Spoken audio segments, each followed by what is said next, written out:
Okay, when we're at the point where the contract is accepted and we've done an inspection and we're asking for repairs, this we complete this form. We turn it over to the seller on the buyer side. If you are the seller, then this is what we would receive from the buyer when they're asking for repairs. So this is the residential buyer's inspection notice and seller's response, also referred to as the Binsr. Okay, so contract dated, we put that up here, seller, buyer, premises address, all the standard stuff. Buyer's inspection and investigations completed. See section 6J, which is part of the contract. Buyer has completed all desired inspections, period items such as physical, environmental, and other inspections and investigations, inquiries and consultations with the government agencies, lenders, insurance agent, architects, and other persons and entities, investigations of applicable building zoning, fire, health, and safety codes, inquiries regarding sex offenders and occurrence of disease, natural death, suicide, homicide, or other crime on the premises or in the vicinity, inspections and investigations pertaining to square footage, wood destroying organisms or insects, sewer, flood hazards, swimming pool barriers, and insurance, and inspections and investigations of any other item important to the buyer.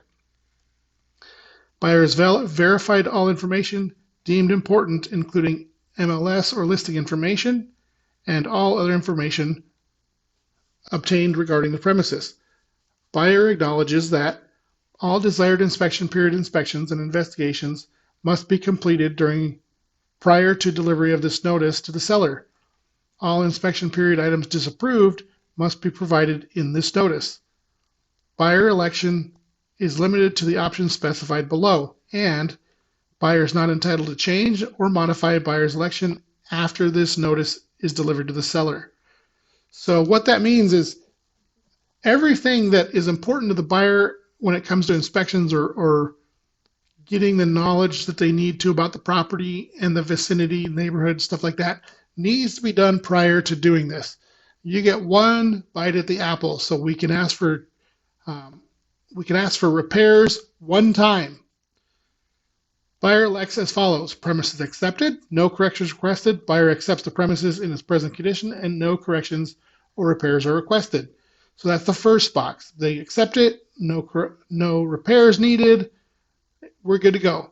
Or check the second box, premises rejected. Buyer disapproves of the items listed below and elects to immediately cancel the contract. In other words, if you find a repair that you're just not comfortable with, the roof is falling down and you just don't want to deal with it, then we could cancel. We could use this to cancel it.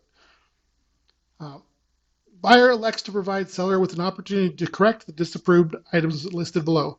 Items disapproved. This is where during the inspection, obviously, we'd get some things that potentially need repairs. This is where we would put repairs that we are requesting from the seller. Wall has a hole in it. Well, we want the wall repaired and painted and all that kind of stuff. So that's pretty large because sometimes, there's a lot of little things, stuff like that could be in there.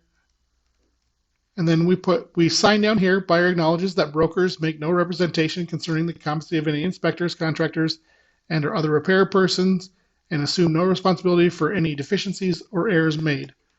And neither seller nor brokers are experts at detecting or repairing physical defects in the premises. The underside agrees to modified or additional terms and conditions, if any, and acknowledges receipt of copy hereof. So you're going to get a copy, obviously, of the inspection, and any inspection we hire is going to be licensed. So if you want to waive inspections, which I never recommend, you want to find out about the house. Buyer's waiver of inspections. Buyer acknowledges, and this is in all caps because we don't recommend as an agent to waive inspections. Buyer acknowledges that the buyer was advised to obtain inspections of the premises by a qualified inspector, and the buyer declined. By acting against broker's advice, buyer accepts responsibility and hereby releases and indemnifies and holds harmless broker from any and all liabilities for all matters that professional inspections could have revealed. So the last page of this is the seller's response.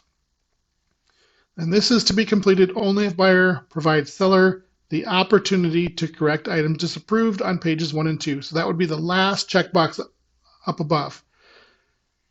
If buyer provides seller an opportunity to correct the items disapproved, seller shall respond within 5 days or otherwise specified days after the delivery of this notice.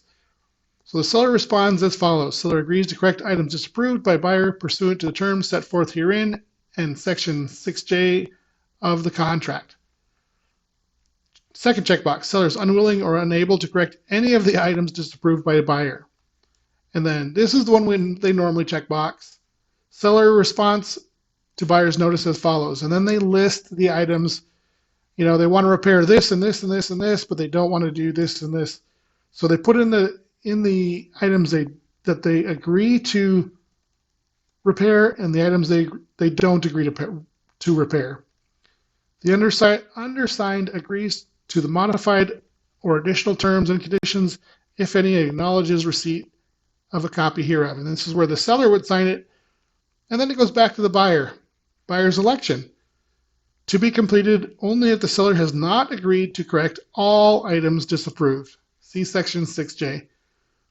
Buyer elects to cancel the contract, or the buyer accepts the seller's response to buyer's notice and agrees to close the escrow without corrections of those items the seller has not agreed in writing to correct. And then the buyer signs down here. So that is the Binsr